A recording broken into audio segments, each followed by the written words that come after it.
What's up, everybody? My name is Kevin Toppenberg. I think we have a good show for you today. We're going to work on getting the oiler put in, the one-shot oiler. So I hope you enjoy everything. If you do like it, please give it a thumbs up and comment, and I'll try to get back to everyone. All right, let's get going on it. All right, I got my one-shot oiler in the mail here. I wasn't super impressed with how it looks, but the price was right, and we're going to end up making it work here pretty good. All right, here I have a one-shot oiler set. There's no instructions. The box is in pretty rough shape, but it looks like it'll work. These are all the plugs. These are the distributors with dials to meter them. This is a coating to go on the outside of this. And there's the oiler. I drilled and tapped 4 holes, 1/4 20. You know, I had to put a pen in through there, and then the screw was not exactly right, so I had to open up the ear here. So I just opened that a little bit so that the screws would go in straight. That looks nice. Okay, so the one-shot oiler system that I got has these divider blocks. It has these kind of connectors, which are called push to connect, I think. And they just push in, and they don't come out. And then to release it, you press down on that little black ring, and then it slides out. These are the, I think it's 1/8 NPT pipe threads that were in there before. These are the zerts. And this is what my kit came with, which is a metric 6mm by 1mm pitch. So I bought kind of replacements. You can bought these on Amazon. And these fit the 1/8 NPT. It's got the press to connect. And then I got this one, which is also got that, but it's also a right angle and it swivels so you can put it in and then tighten it up. And these look like they were designed for air pressure systems, but from what I read online, I think they're supposed to work, so I hope so. All right, let me show you. So here I had 2 that are side by side. I was worried I wasn't gonna be able to get them both in because they would interfere with each other, but I could just turn the base and tighten them up. So I got that one and this one, and then I did a straight out without the elbow here, and then there's one on each end over here. One other thing I wanted to mention is that this tubing that came with the kit is 4mm, and 4mm is almost exactly 5/32. So when I was looking up for the various fittings, some would say 5/32 and some would say, I think 1/8 inch or something. I can't remember exactly, but I did the decimal conversion and it was 30 thousandths difference. And so I went ahead and did the 5/32. And so just watch out for that if you're looking. I think it has to be close in order to fit. Another question is where I should put this distribution block. My prior mill, I think, put it in here. I've seen some people put it underneath. And then there'll be a hole drilled down through here to let the tubing come up through there. But I've got so many tubes coming from the front that's gonna have to wrap around.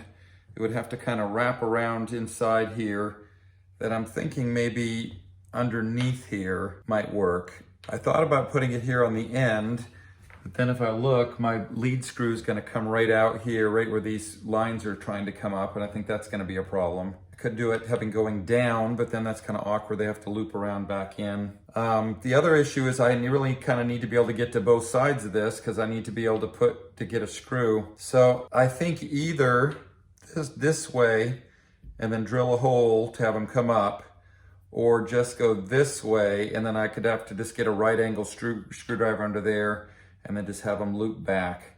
And I think I'm leaning towards that latter way to do just like that. Then the table will be over here, of course, hiding it. So I'll need to get some mounting screws underneath there. So I've got the saddle back off, and if you look here, you can see the original flaking mark. So there's no wear there, and then it stops here, and it's just worn out, and then I think I see a little bit of flaking marks there. So between here and here is worn, probably about 15 thousandths. So in order to, well, it's 15 thousandths to shim it up. It may be 7 on each side. So I'd have to somehow take this part down, although I don't know that I really need to take that part down, but I just don't know that I can do that. I'd have to get this off and get it up on a reference surface. I just don't think I have the tools to be able to do that. I got these plates back on like that. So like there. Okay, I have drilled and tapped for a 1032 screw and mounted those blocks. The adjustment things are this way, which is going to be a little difficult to get to, but I think that's the best way to go. And I've counted out, I've got 1, 2, 3, 4 ports on this side. And then this one, which was an end piece, in other words, it has a block coming in, but it has a cap on the other side going out. This one has 5. So I got these 2 here, plus the 3 in front makes 5. And then I've got this one coming over from the other side. And then that will leave 1 to go to here, and 2 to go inside, and I guess 1 will not be, and 1 will not be used. So I think I can put this one on, and then the other ones will have to go into the nut holder, which will have to be put on after I get this mounted back again. I use some little straps here to hold the wires together. I really don't like these coming out front, and I tried to think about, could I just put some plugs in there and then somehow tap into those holes by drilling in here, and I just really didn't have confidence that I could do that. I mean, it's tempting to try to, but I'm not even sure how would I even drill in there straight, because I don't have a way to get my drill in there unless I did some sort of right angle thing, and then, yeah, that just looks problematic. Okay, so I just want to show how easily these go in.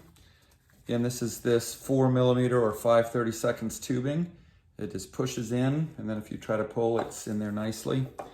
So this has to go in, turned in at an angle such that that tubing can get down in there. And then it has to rotate like that and get the pins lined up.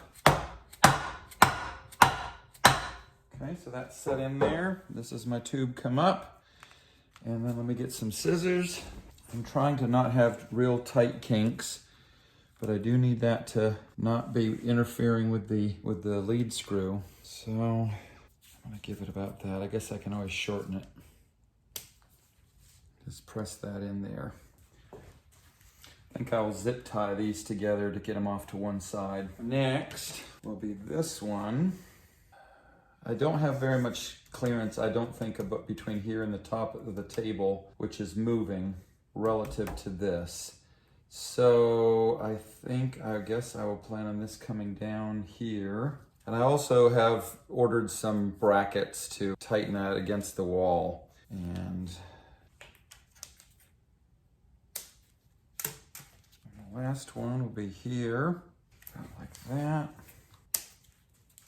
All right, let me get some zip ties.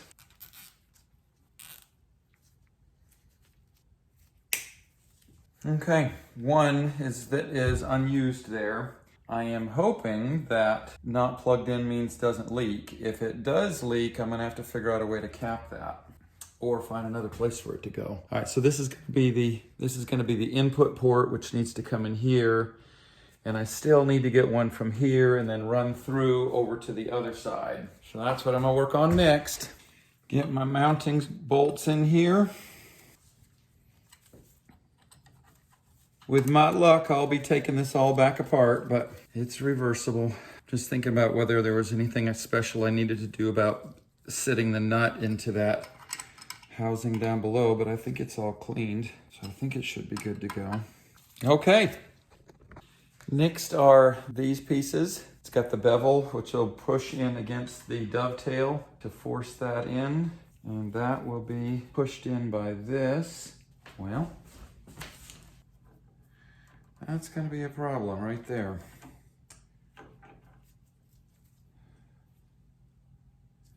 Yeah, I may have to put some sort of a shim so that it's clocked out a little bit if that starts interfering. And then this one will go in like that. I think, I think I better wait on this one until I get the other ways in. When measuring the distance from here to here, I'm gonna have to make sure it can go all the way forward, which it pretty much is, and then for going back, it will have even more slack. So the limiting factor would be the forward travel, and that should be plenty right there. All right. The kit also came with this spring-like material, that's supposed to give this a little bit more strength, is my understanding. So I am going to put this through here. I guess probably better to figure out the distance to cut with it outside. Anyway, okay, I cut it just a little bit shorter so that the plastic would protrude from both ends. I don't think I like that. Yeah, I'm gonna trim that tube a little bit. Okay, I think that looks good. I think I'm gonna do the same thing for the ones that might be running some interference with that lead screw, especially maybe this one that's going up here. I have to think about that. Okay, so I need to get oil going to these, this oiler on this side of the knee and the other side. I'm going to mount it like this. So I'll have my source coming in and I'll have the source going out here. And then I'll have one going to one side, one to the other, and I'll have two empty. So I'll need to get caps for these two and then caps for this other one that's empty here. Always a little bit scary doing this. You're like, am I gonna screw something up? Am I going in the wrong way? Trying to look inside and see free of the ways or free of everything. So we'll see. I got these 1/8 inch NPT plugs thinking that I would plug off this one and these two extra ones. But then as I realized, it's got a special thing in the back. And when I started taking it off, when I started taking this one off, it wasn't like coming out the way I expected. So then I may have to investigate more what's going on with this. And if I take off the front, what do we have to do to plug the back? So I don't know what to do right now. But I did change out my hardware. I got button head hex bolts and replaced these, and the ones on the other side. I think that looks nicer. All right, I'm drilling a 5/32 hole straight through the sidewall. I checked to make sure that one of those ribs wasn't in there. I mean, that wouldn't hurt. You just have to go through a whole lot farther. It's kind of slow going, but let's get after it. Okay, now we're gonna run a piping from one side, find it in there, come out the other hole. Okay, got that. Put some of our spring material on here. It's not gonna take much. I'm just gonna make a sharp corner like that. So that would be, looks good. All right, let's go back around the other side.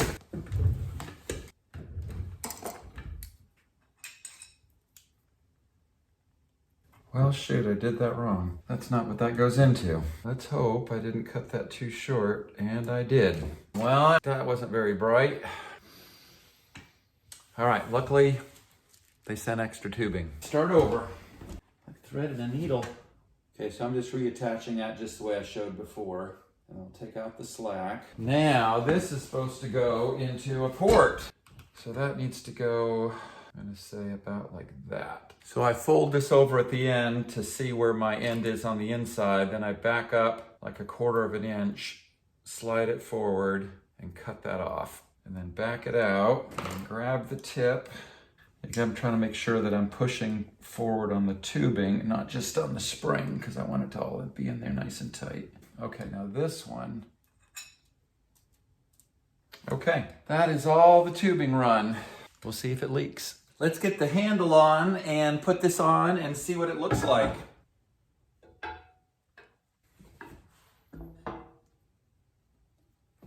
Perfect. I think that looks really nice. What do you think? Okay, I'm gonna test to see if I can get this thing pumping oil. We're also gonna see whether those open ports on the junction boxes from the oil, whether they leak. I'm using this Mobile Velocite 10 as my oil. It's fairly liquid. When I did my research before, this is the oil that I set up for the spindle and the apron. When I did the research for my lathe, that's what I used, and I think that'll be okay. I don't really have enough of that Vactra oil number 2, and I think that the ones that I did before for the gearbox was the hydraulic oil or the 10 weight, which I have for the different types there, and I think they may be too thick. So that one there, you notice here, it's low viscosity. So I've temporarily taken this spring off of this one and this one, and that way I'm hoping to be able to see the oil as it comes through. Let's see how this goes. All right, I see some oil to there. And there it's coming there. There it's coming there.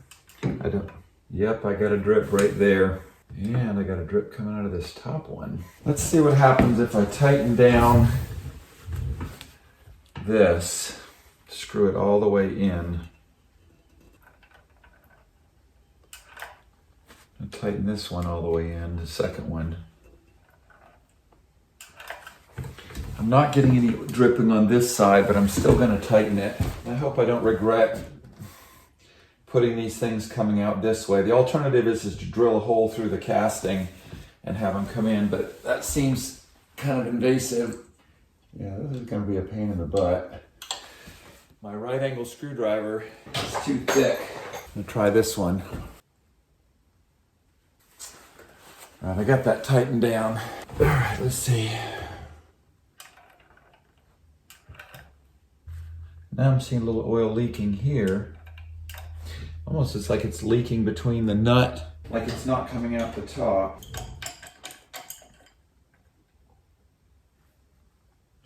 Yeah, that wasn't tight. So I wonder if the default is that these things are off, because I'm not seeing anything coming out of this side. I do have oil that seems to have come all the way to this side, but nothing's coming out. So I'm gonna try adjusting these to open up some of the valves. Okay, when I reach under here, these are actually just finger tight. And so once I opened them, these few, then I'm seeing oil starting to come out here. Again, I'm getting a leak there. I think this is a metric size, and I need the box thing to go in there, a box wrench. That one's leaking quite a bit. I can't seem to tighten that with this. I'm going to temporarily just disable that one. Okay, I see it coming up through the channels. Okay, we got it coming out this one. So I'm going to temporarily shut that one down because I'm getting a lot of oil coming through that one. Goodness, this is difficult. You got oil dripping everywhere. Like I got a bunch coming out from underneath the knee here, which I think must be coming from the spindle, or the, I guess maybe the Y-axis. I got a bunch dripping here. Can't tell where it's coming from. I'm gonna fiddle with this off camera just because it's hard to concentrate and do filming while oil's dripping everywhere. I'll bring you back. All right, I'm gonna give some pointers as I'm coming across this. Number one, I think it would have been better to not do the springs until after I got all the oil flowing and metered. You can see the bubbles moving and you can see it flowing, and it's really difficult to figure out what's going on when you got these springs on here. So that's what I would do if I were to do it again. Second thing is, this junction box over here was leaking like crazy, and I found out it's because the tube wasn't pushed in far enough, and the tube wasn't pushed in far enough because I had not given enough length. I'd made the spring too long. I had not given enough so that I could get that thing pushed in there appropriately. So you got to make sure we have enough gapping here at the end. So that's my 2 pointers there. Okay, I've got oil on each of the ports coming out. Of course, I've got it all over everywhere, and I'll probably have to fine tune this as I go along. Again, these things seem to be just finger tight is sufficient. And if you screw these down, then it does stop the ports from leaking, so you don't have to have a special cap. So I'm gonna clean up a little bit, and I got all my springs back on, and we'll go on to the next step. Okay, I'm gonna cut it off there. You know, it's a little bit ironic. This footage that I've been showing is a little bit in the past, and I was sick at that time. And now here in October, as I'm putting it out, I'm sick again. I tested positive for COVID, which is not fun. Had a temperature of 101.7 earlier today, but some Tylenol has helped it come down, and I was able to put together some footage to get something out for you all. So I hope you enjoy. Thumbs up and comments if you could. Appreciate it, and come back next time.